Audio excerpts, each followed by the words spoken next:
of Fresh Air Incorporated, its staff, or its board of directors.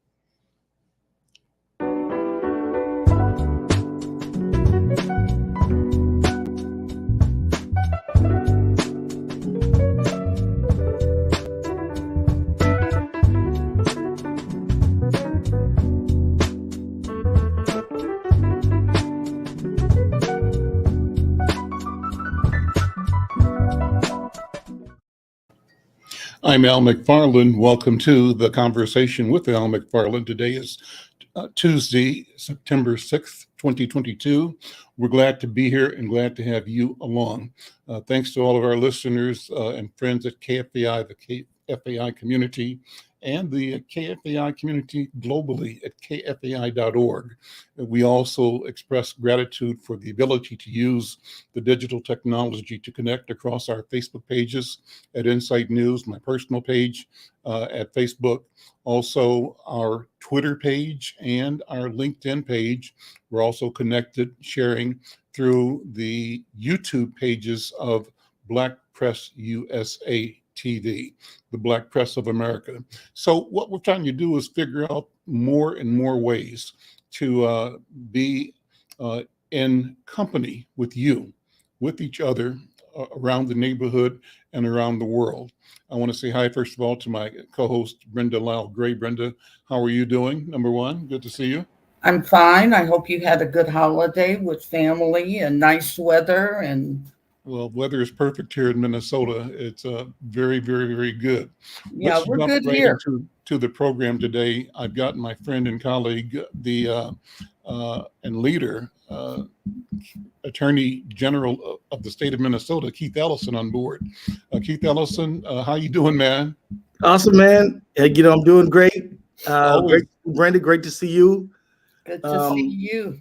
It was a very good Labor Day weekend. Of course, there was tragedy, and I hear that Tyrone will come on to tell us about that. But Tyrone Terrell, yeah. Mm-hmm. But it is true that we had a Labor Day observance where we had young workers from Amazon, Trader Joe's, Starbucks talking about their organizing efforts to get dignity and better fair pay on the job.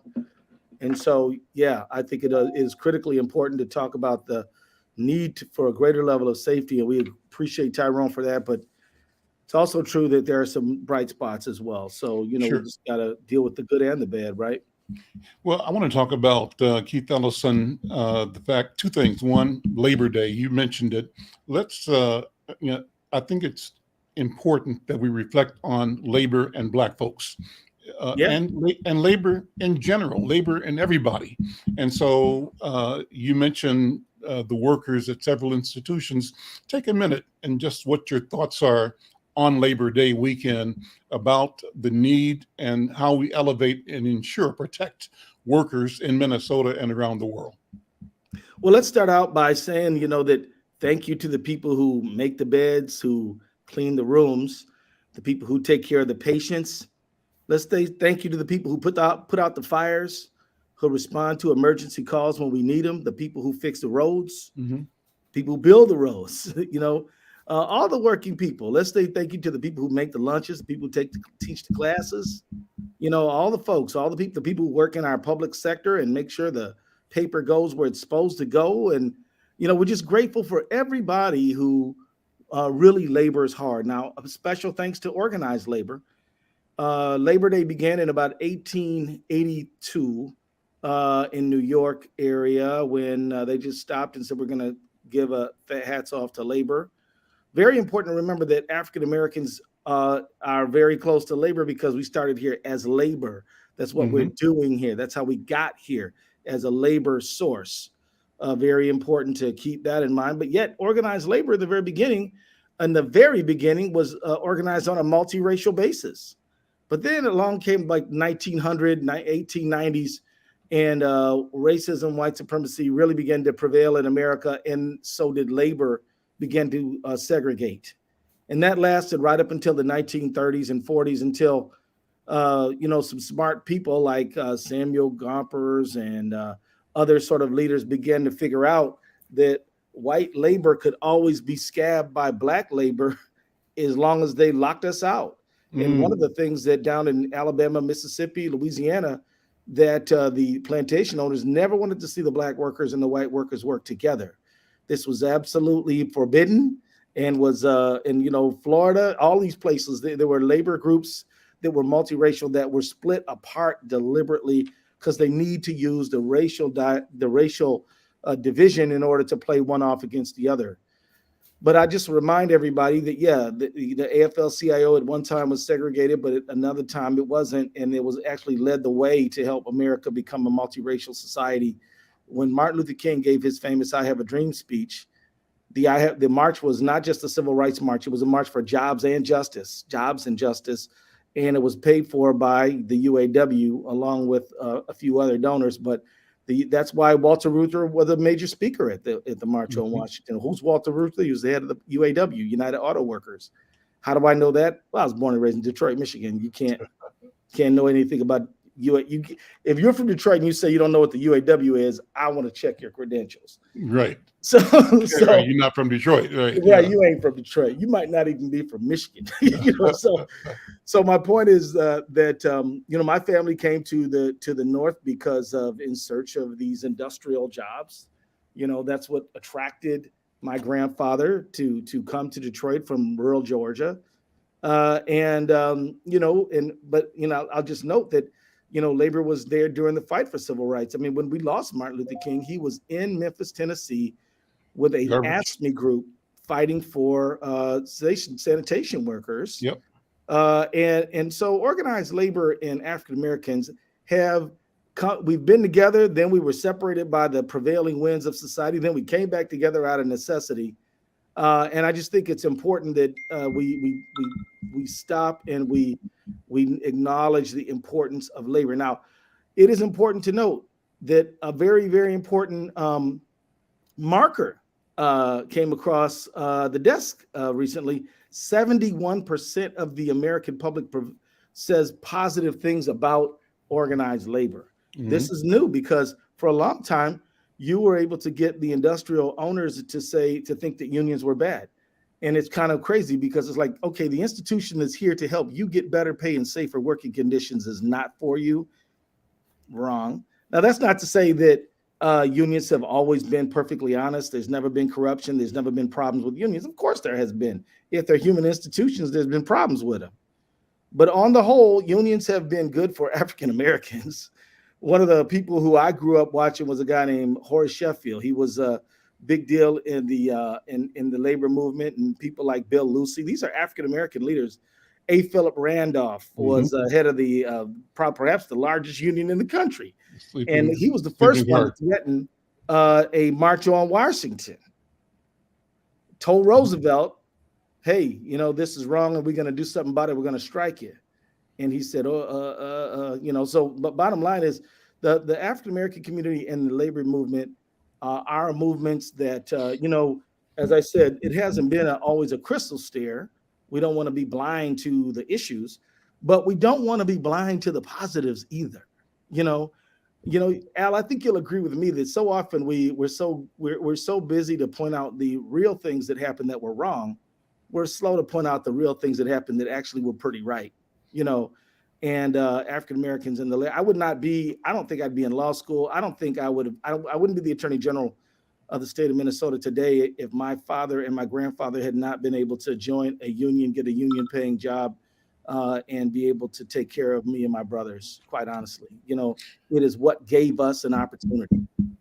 I'm Al McFarlane. You're listening to The Conversation with Al McFarlane. My guest is Minnesota Attorney General Keith Ellison, and we're paying attention to homage to workers, Labor Day. And Keith, you used the holiday, I talked to you briefly yesterday, to hit the campaign trail. Yeah. Talk about the campaign. What's going on with your campaign and what's going on with the midterms in general? What's at stake? And what are you doing to ensure that you can succeed in remaining Minnesota's Attorney General? What are the challenges for the voters? Well, there's so much at stake.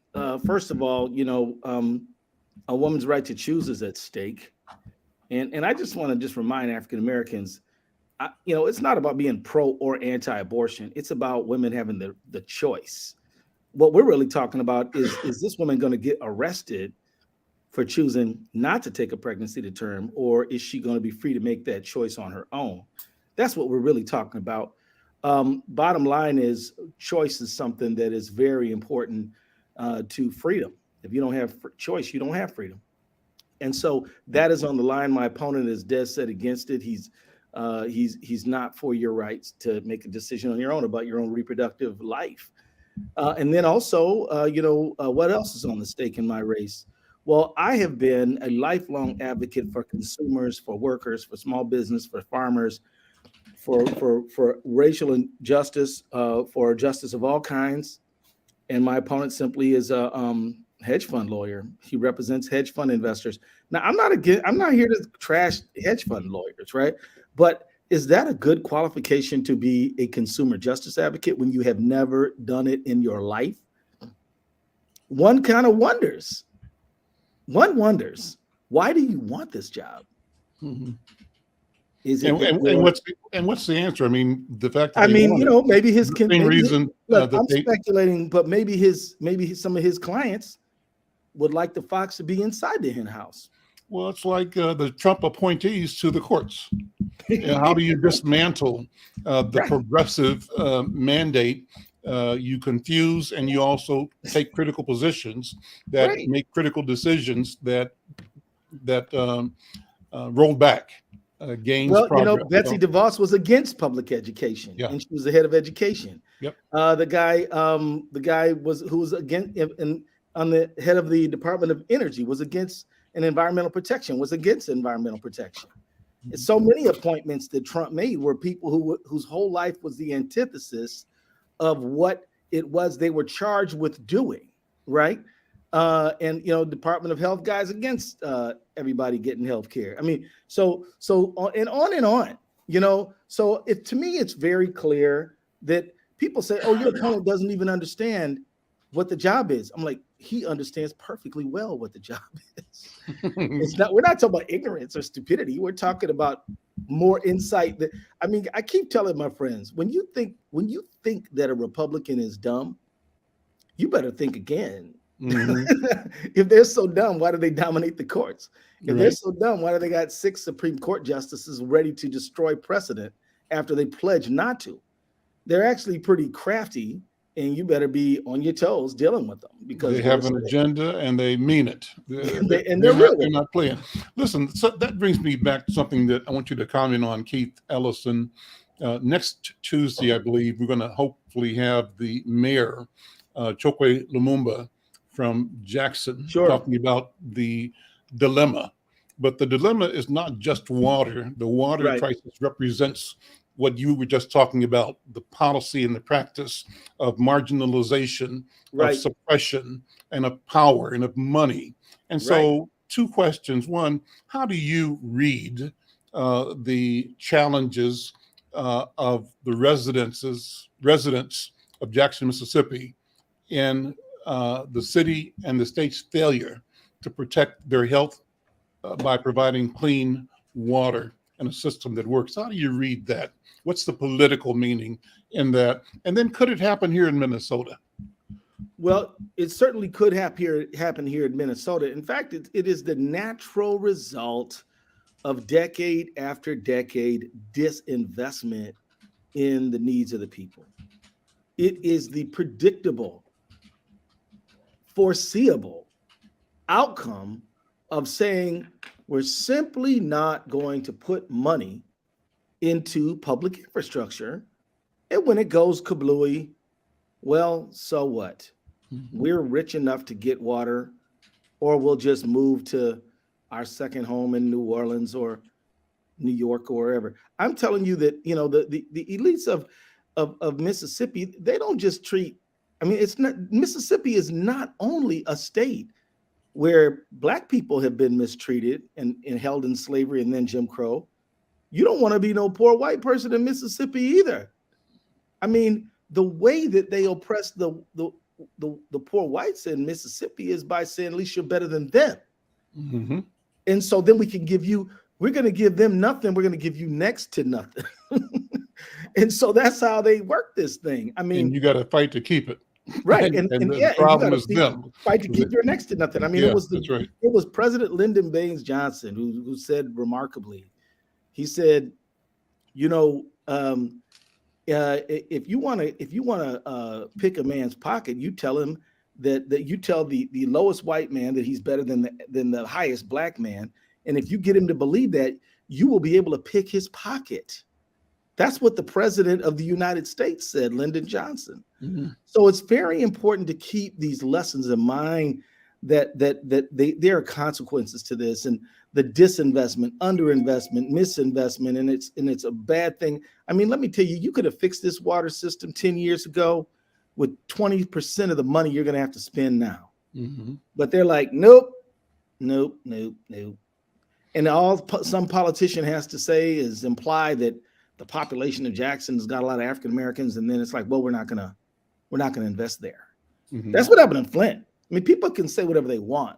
No, you cannot disconnect the demographics of Flint from the public policy money appropriated in Flint and Jackson, Mississippi either.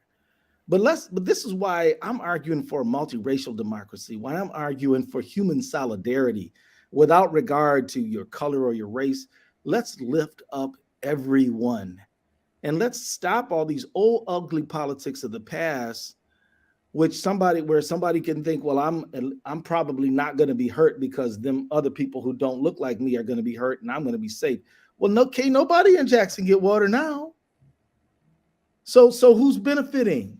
The bottom line is it's a failed policy. It is the natural foreseeable outcome of disinvestment. Let me just say this. I think the next thing that you're going to see is they're going to try to somehow blame Mayor Lumumba. Mm-hmm. Do not believe this. It is not true. Mm-hmm. Because that's always the game. You know, one thing about wrongdoing people, they never take responsibility. You ever notice that? If you think you're going to wake up one day and Trump's going to say, you know, my bad, I was wrong, man, I shouldn't have done that. People with no character don't suddenly get character, right? And so, you know, they're going to look for a scapegoat, and I'm assuming it's going to be Mayor Lumumba. But he's smart, he's communicating, he's talking about it. He has a record of raising the problems and the need for the water infrastructure in Jackson. There is a long, long record, and all we got to do is just watch the facts to know that this was a statewide failure, as I mentioned, of disinvestment in urban areas and areas associated with high Black populations. And so I think that it is. So could it happen in Minnesota? You know, quite honestly, let me say this on behalf of Minnesota. I mean, again, I've lived here my entire adult life. I do love the state of Minnesota. But I'll say this: Minnesota has something called fiscal equalization. It has this system where we collect tax money from the highest, most wealthy areas, and we redistribute it to the areas where people do need police, fire, and public works.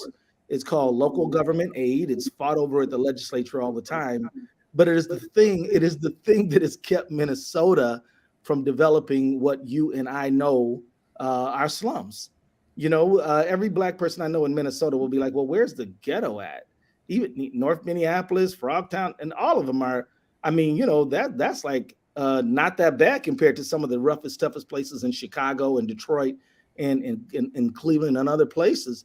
Why is it? Because of local government aid, because of a program that redistributes wealth from those who have, those who don't, and make sure that everybody has basic public works.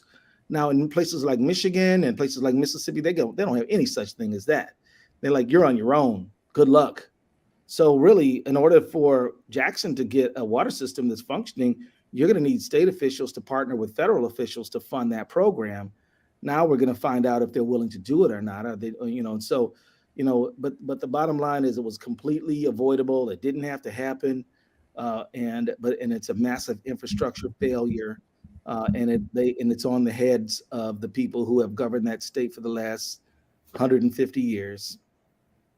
I'm Al McFarlane. This is The Conversation with Al McFarlane. My guest is Minnesota Attorney General Keith Ellison. Keith, I know you got to leave in about 5 minutes, a hard stop for the conversation.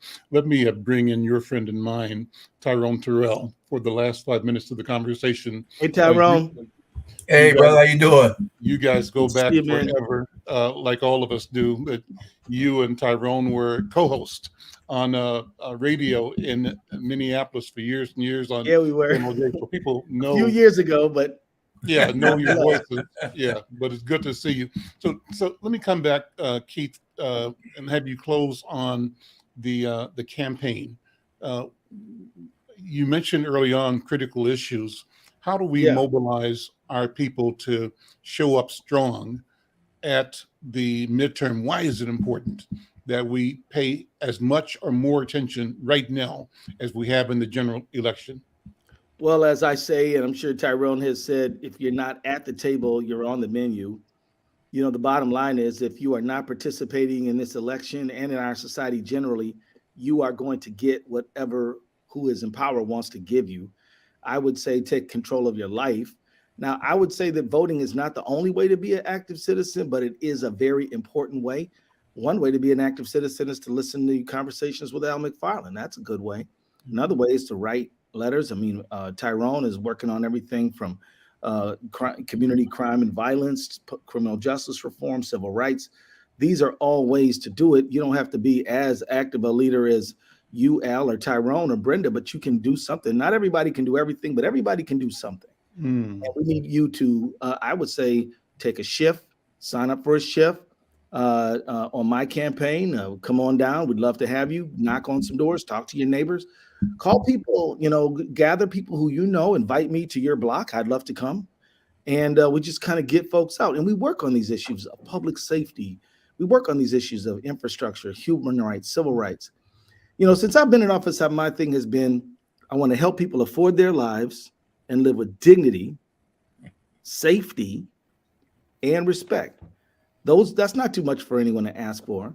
I can say my opponent's not about any of those things, and yet that's what I've dedicated my whole life to. So if anybody thinks, "Oh, brother Keith gonna win," you got this, brother. I'm like, think twice. And I want to just say thank you to Tyrone and Spike Moss. You guys pulled some folks together for me the other day at Taste of Rondo. It was a lovely event. It was great. We had a lot of fun, didn't we, Ty? Oh, I had a great time, brother. And we need to do more of those for you. We need, I think Brother Keith touched on it, Al and Brenda, that this is not a guaranteed victory for us. Mm-hmm. That for the first time ever, we have had access to the Attorney General's office. Mm-hmm. And I'll call brother at 8 o'clock, 9 o'clock at night and say, "Brother, I need you tomorrow morning." He laughing. He shows up. And he shows up.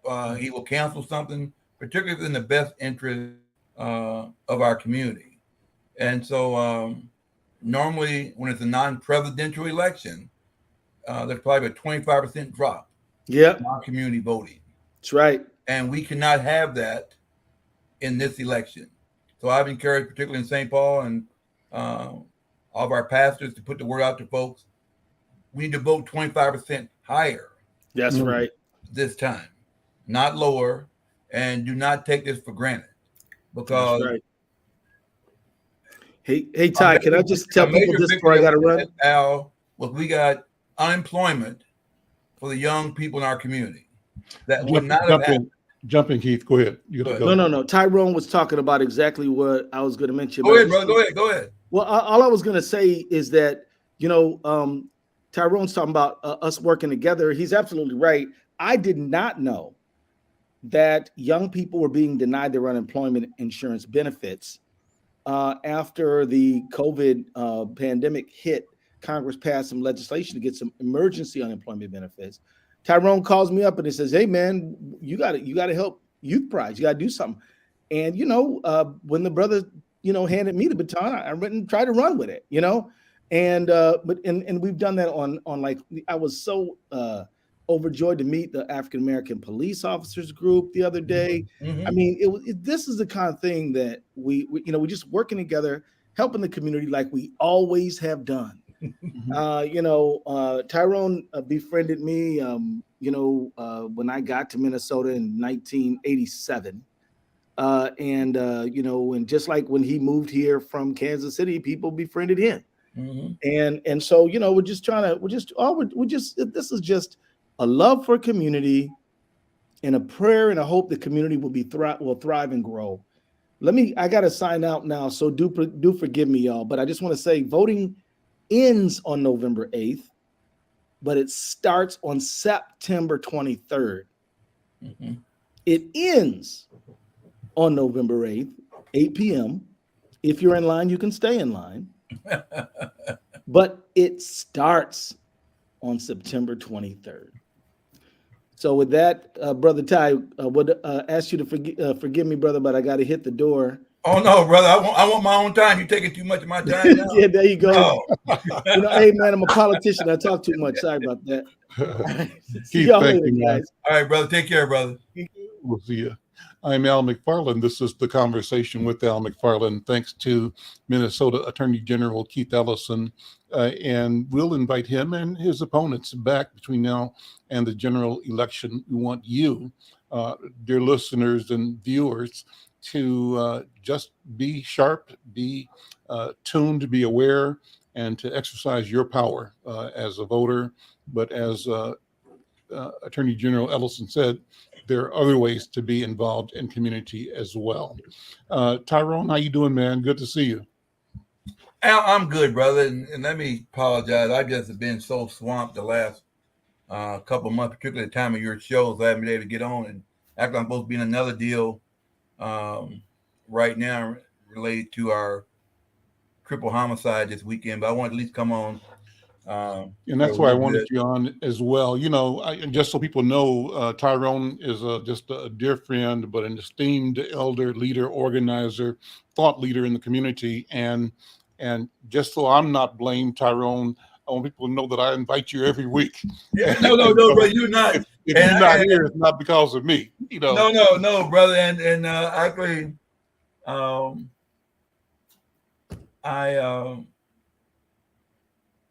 But you're busy. I get that. All of us are busy. Yeah. And so it just that 1 o'clock time has just been crazy because of some of the national stuff I do with GVI. A lot of their stuff is 12 to 1:30, and sometimes goes to 2. But I always want to be here. I mean, and I know I always have an open invitation to be here. And I tell you what's funny that, as you know, my good friend Clyde Turner passed, and we were doing some of the homegoing stuff and got on a call with my Ron Behagen, and then your buddy Kamal was on the call, and he asked me, did I know Al McFarlane? I kind of laughed when he asked me on the call, did I know you? And so we've had that connection a couple months ago, but it's just tough times right now, Al, that we continue to have these homicides and murders that are being done by our people. And some folks say to me, well, brother, don't just say our people. Well, I wish I could say it wasn't us. Yeah. I really do. I'd love to say it was Latino, Asian, indigenous, white, whatever you want to call it, right? But I did a thing at a church in St. Paul a month ago, and I wore this hat, Al. And 5/531, and told the people in the audience, if you can tell me what these numbers mean, I'll buy you and your family dinner anywhere you want to go in the Twin Cities. Nobody could tell me. But the 5 stands for George Floyd, Philando Castile, Dante Wright, Boobie Winston, and Jamar Clark. Well, we almost burnt the city down, and particularly for George Floyd. The 531 are black-on black murders in the same time period. And we didn't set a trash can on fire for those. A 2-year-old baby, 3-year-old, 4-year-old, 5-year-old, 8, 9, 10, and up. We did very little. And so when is the Black community going to take ownership and responsibility for what's going on in our community? We have a 100,000-pound black elephant walking through the community, and we say we don't see it. We ignore it. And just like yesterday, we have 3 people killed, 2 black females and a black male, a Latino female, and another black male shot.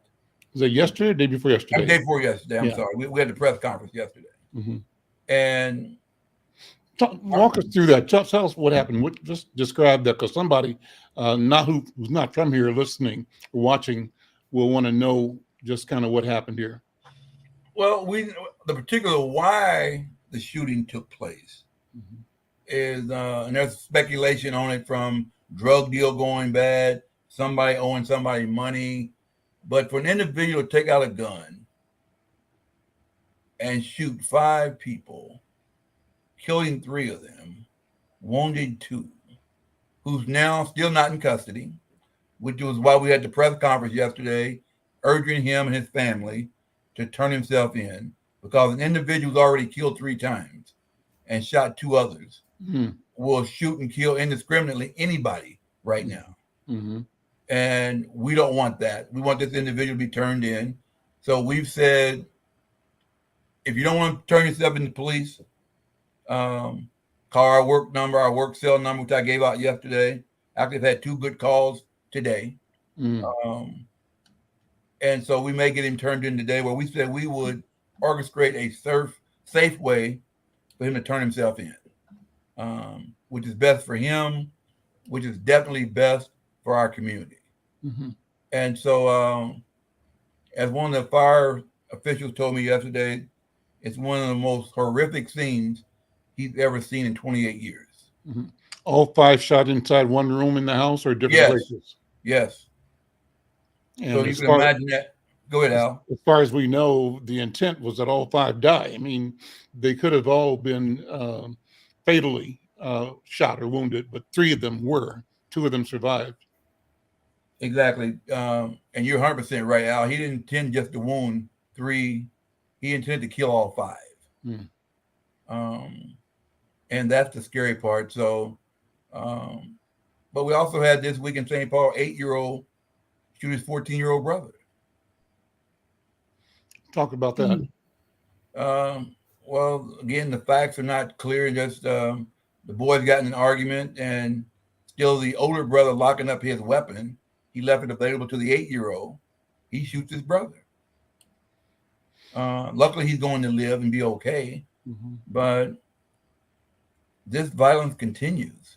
And then, Tyrone, you had the incident at the state fair, I think on Saturday night or Sunday. Was it? We had it Saturday night after the after Dinah Ross was done.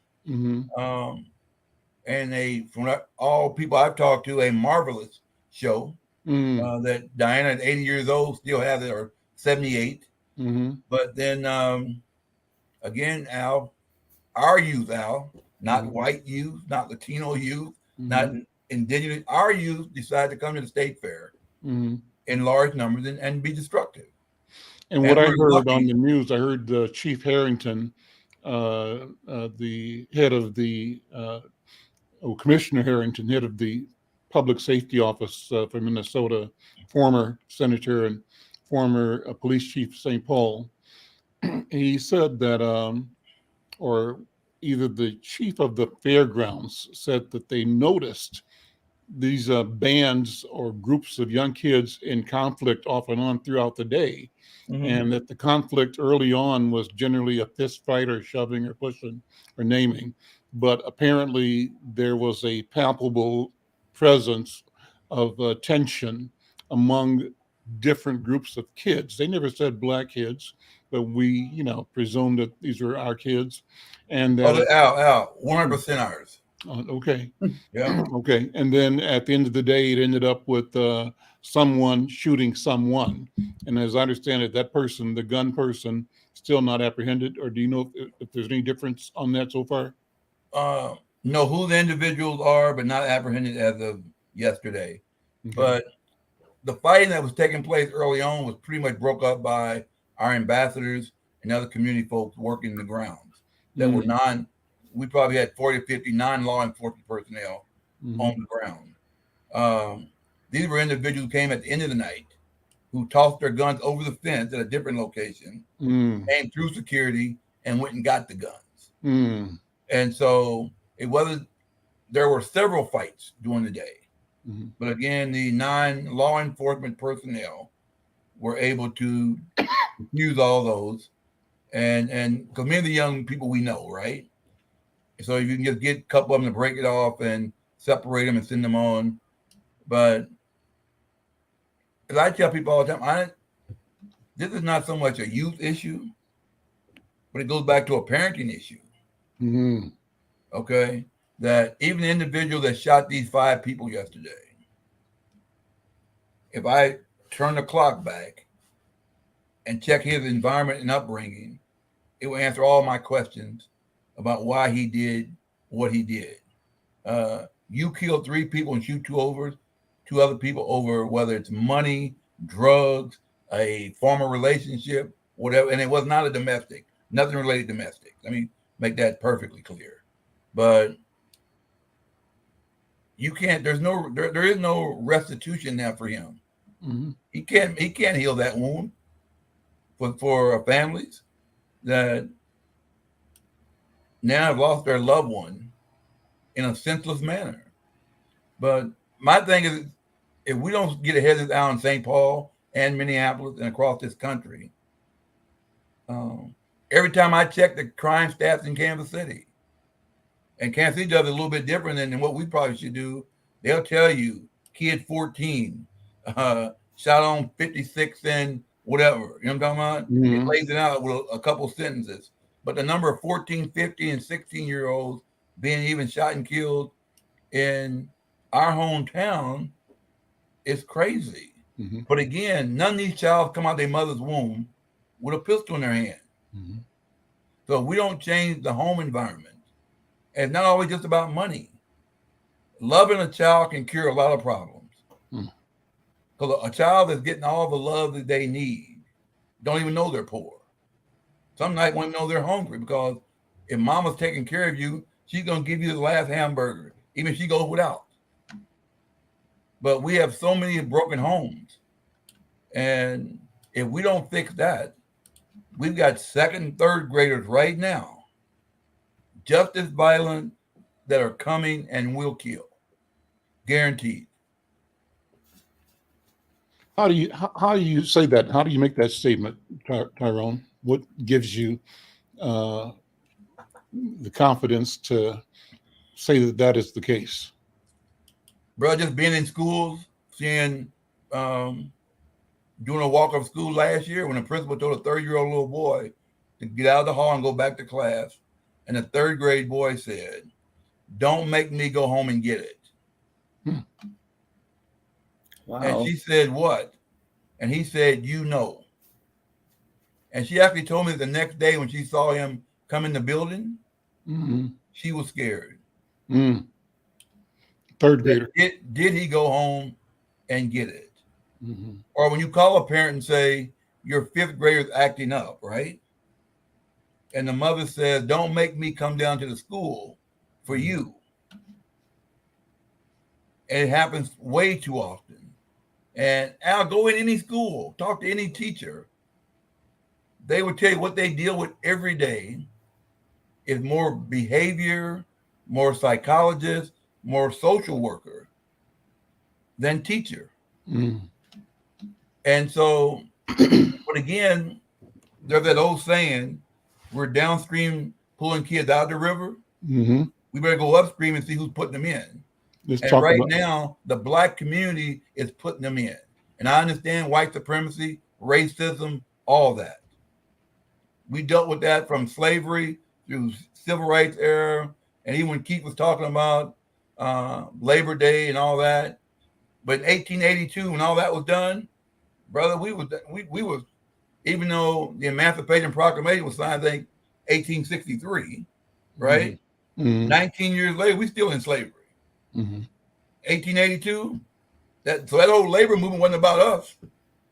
It was not about it. It was about white folks who were being forced to work 12 hours a day for 6 days a week. And they wanted to cut that down to 8 hours a day and 5 days a week. Mm-hmm. But it wasn't about us. Mm-hmm. It was not about us. We still working 12 hours a day as maids and whatever little jobs that we could get in those times. And so yeah, Al, so when you ask, and that's a great question. Mm-hmm. But I would say, brother, go in any school, pick one. I'll meet you at Lucy Laney, Nellie Stone Johnson, and get a tour. Get a tour. Harvest Proud. Mr. Mahmoud would love for you to come. But brother, it's not the children's fault. Mm. If you don't love a child from 0 to 6, their nurturing years, you got a problem. So that kid is angry not so much at a teacher or a principal or a classmate. They're angry at the world. Mm-hmm. Mm-hmm. But I had a situation over here where a 14-year-old boy in my group called me and said, my cousin's 12 and he has a gun. And would I come talk to him? I go talk to him and I say, well, little brother, why you got a gun? Mm.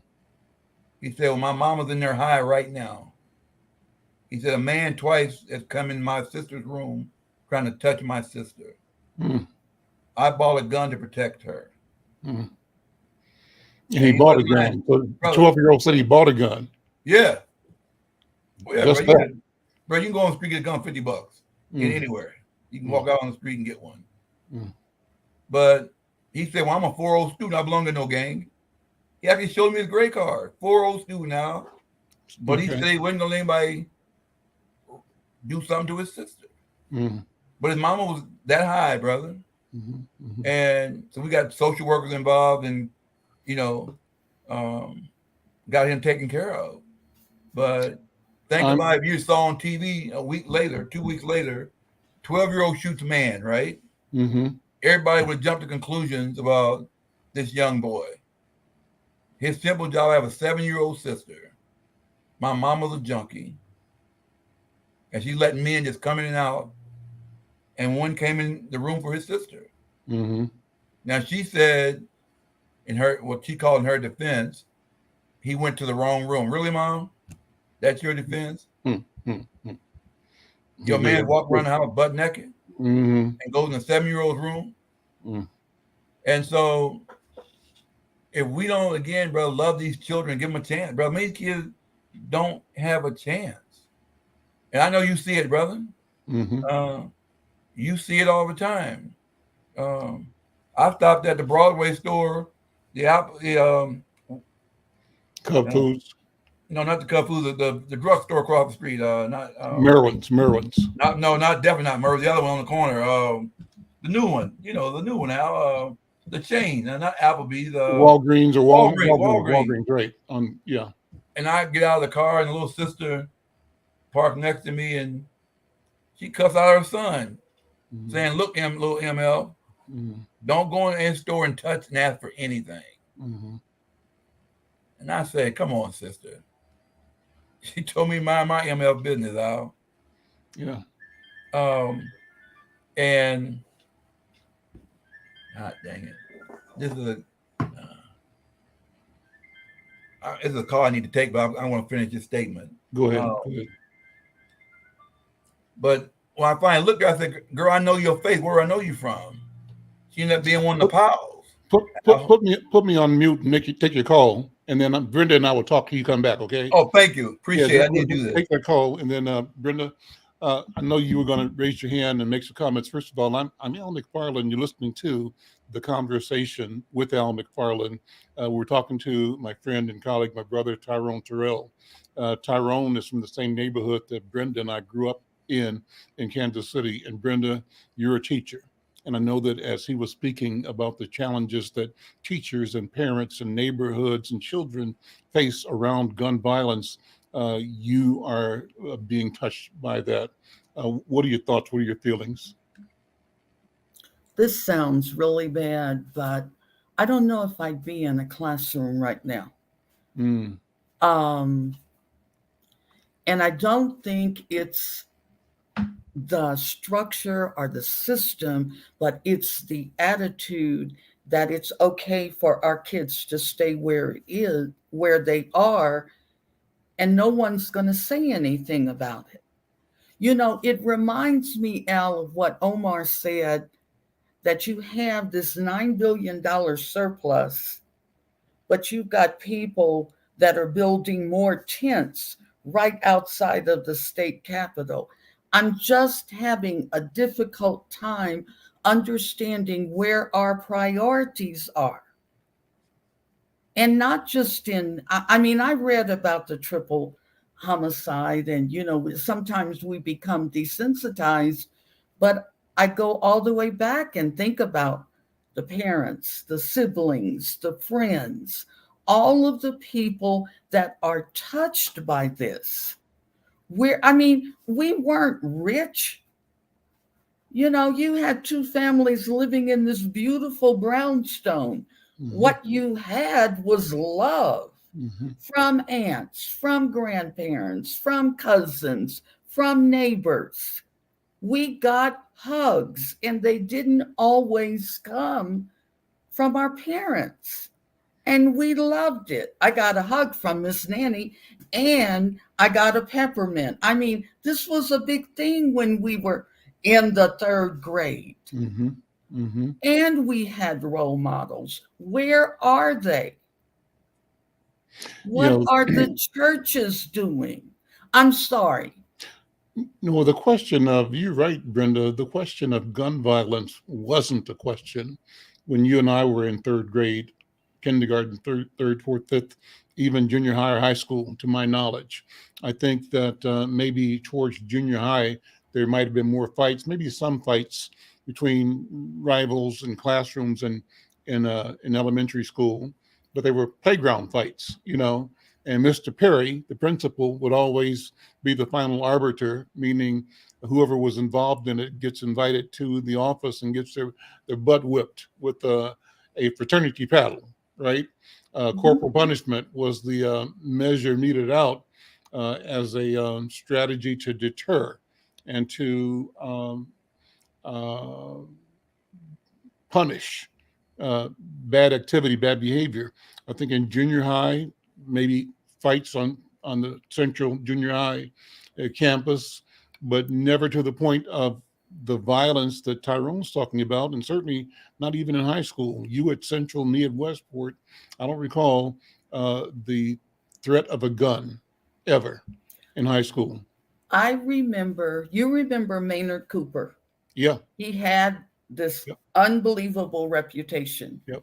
But even Al Brooks could go over on 31st Street and talk to Maynard Cooper. Man, we got to stop this. For a while, he would stop it, and then someone would tick him off. But it wasn't like this. It just wasn't. And I know it's intentional. And they hear this stuff. They hear Lindsey Graham saying, well, when Trump gets elected in 2024, it's going to be the biggest upset ever. They hear all of this stuff. And it's like, well, what's going to happen to us?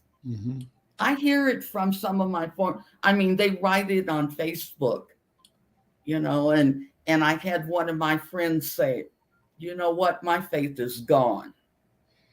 And this was someone who was very, very faithful and very, very child-oriented. But people are giving up. And this is intentional. And it's like he said, I always remember his statement, don't suffer in silence. And we can't do that. It was related to gas bills, but I use it all of the time. We can't sit up here and allow these kids, third graders, telling a principal. Can you imagine us telling George Perry, I'm going to go home and get Jean Lau's knife, and I'm going to come back and get you? No. No. It just didn't happen. And I don't know how we can reverse it. If you've got a naked man running through a house and the mother saying he went to the wrong room, please. And daughter's children are in the house. Yeah. And 7 years old. Yeah. And if he ever touched her, she's ruined for life.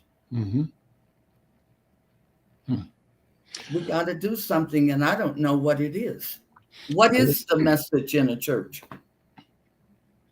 Well, we're standing by. Tyrone Terrell is on the call with us. He is actively involved in addressing the issue of the triple homicide yesterday or this weekend, Saturday, I think it was, or Sunday in St. Paul. And a call came in. I asked him to go ahead and step off of this conversation to handle that call. But if you're listening and have a comment that you want to make,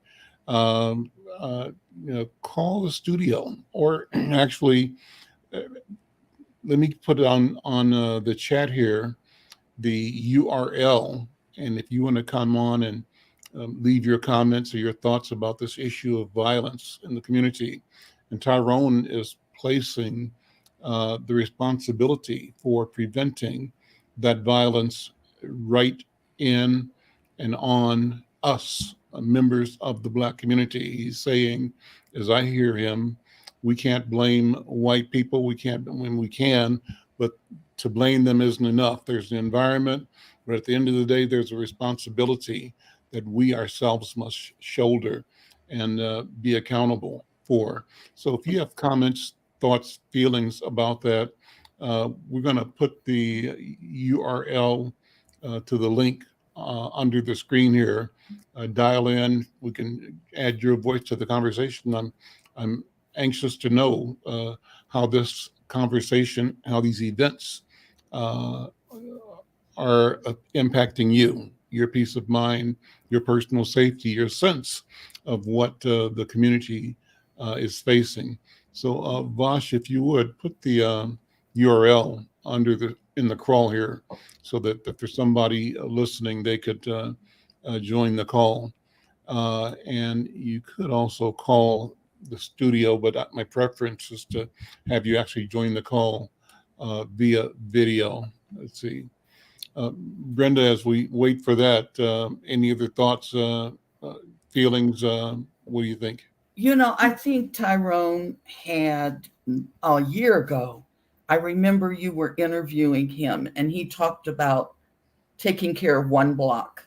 Mm-hmm. And I write about that a lot, not knocking on the door. If we didn't see Nanny for 2 days, somebody was going to check on her.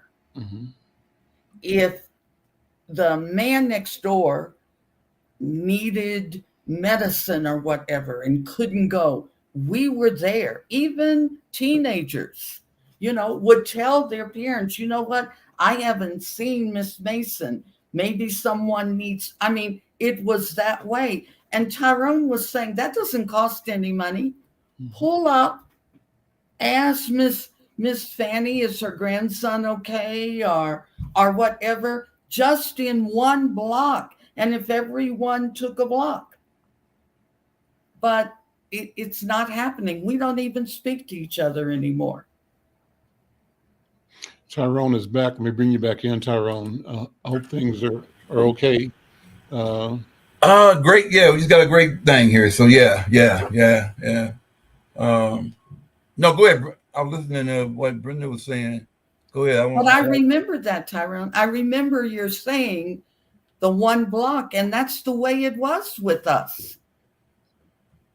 And we don't do that anymore. No, I asked a group on yesterday at KG for his granddaughter, who had been 8 years old yesterday. And one thing Brother Spike said at one of our Men on March dinners, Al, 3-4 years ago, if men stand up, little boys will sit down. Mm-hmm. Yep. The men in our community have to stand up, because even for a young girl, if she sees a positive man in her house, a positive male role model, then that's what she's going to migrate to, right? But if you see a man that abuses your mother, abuses her, you think that's what a good man is about. And so we need to get back to loving each other. And again, if it's just your block, everybody on your block. And can you help a 15-year-old be a mother? She's not a mother. I don't care what she says. She got a baby, but she has no clue about we had mothers. Mm-hmm. And so we need help with that with our young people. I was in court with Judge Stevenson, and a 16-year-old boy was getting ready to be sentenced, and he told Judge Stevenson, please don't do that because I had a baby coming. 16. Judge Stevenson said, this is your first one? He said, no, I got 5 other children. Oh my. At 16. So what are those 6 children going to have a chance to do? He'll never get a job, Al, because the child support will eat him alive. He'll have more kids, more than likely. He will not go stop at 16.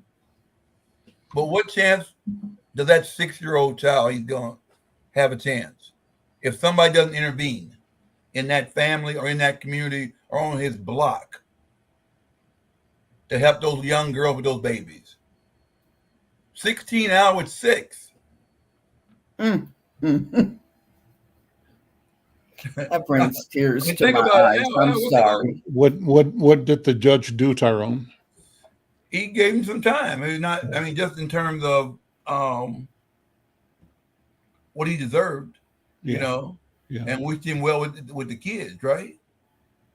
Michelle Madison, who watches every day, says there have been almost 300 murders in the Baltimore area so far this year. And unfortunately, most of the victims and perpetrators are young Black people. People are beginning to see this as normal. Oh my Mary God, Davidson is in Atlanta. She is right on point.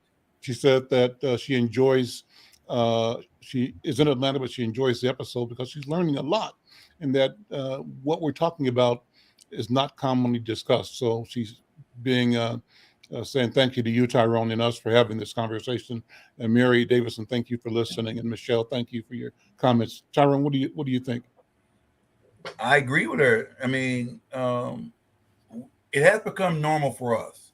Mm-hmm. It's no different than the weather, the sports, you name it. We got motivated, I guess, if you want to say. People have more interest when it's 3 people. But we continue to have these senseless murders over nothing. Mm-hmm. Over nothing. Mm-hmm. And again, we don't cut the feeder group off. Baltimore has been having this problem when they had that one show, The Wire. Remember that show? Yeah. That was Baltimore for real. And we continue to have these murders go on in our community. And we ignore it, Al, and we can't keep ignoring it. Whether it's North Side, South Side, St. Paul, if the Black community doesn't stand up and say no to this and stop acting like this 100,000-pound black elephant is walking through our community, destroying our community, because 96% of our children are doing the right thing. Mm-hmm. But that 4% or that couple hundred that went to the state fair put a stigma and an umbrella on all Black children. So what do we do, Tyrone? What do we do? Brenda said it. Brenda gave the cure. We gotta go back to what we used to do, loving each other, being respectful of each other. There's no quick Band-Aid, no quick pill, no fun that's gonna do this. Because as long as Black children continue to do this, we'll have more prisons, we'll have more police officers, we'll have more jails, you name it. So this is an economic deal. It's not just a social deal. How did they turn it around, Tyrell, in Newark? I mean, they cut theirs in half. What did they do? I've been reading and trying to research to figure out. They didn't get a Dr. Cedric Alexander. They got the community deal with some of the things. Community common sense. The community got a buy-in into saving their community. It became that important to them. And they ended up getting a new police chief, which wasn't even a cop, but somebody been in the department 25, 26 years and became more of a community first policing. But that's only a small part of it. It would not have been successful. We can never police our way out of any of this. No. So that's it's obvious. Exactly. But until we as community take it back. And yesterday I said to the brothers on the corner, how many of you are being fathers to your children, to your grandchildren, to your neighbor's child? It ain't always be don't always have to be your child. The old village concept that we always talked about was more than just your own children. And if we don't go back to that, we've got violent second, third, and fourth graders coming. This violent cycle is nowhere close to being over with. We're out of time. Listen, Yeah. Thank you, Tyrone. Thank you to Daryl Sellers, too. Daryl writes, change minds and change hearts need to be molded each block, each community, each household at a time. And that was the sign of the times back in the day. And it could be again if we work together. Daryl, send me a message, Daryl. I'll just have you on the program That was in the next great. several days, that you and Brother Tyrone and Brenda back and have that conversation. Let's find some more people that we can elevate this conversation. Thank you, Tyrone. Thank you, Brenda. I'm Alan McFarlane. This is the Good conversation seeing you. with Alan You too. McFarlane. Thank See you you. next time. All right.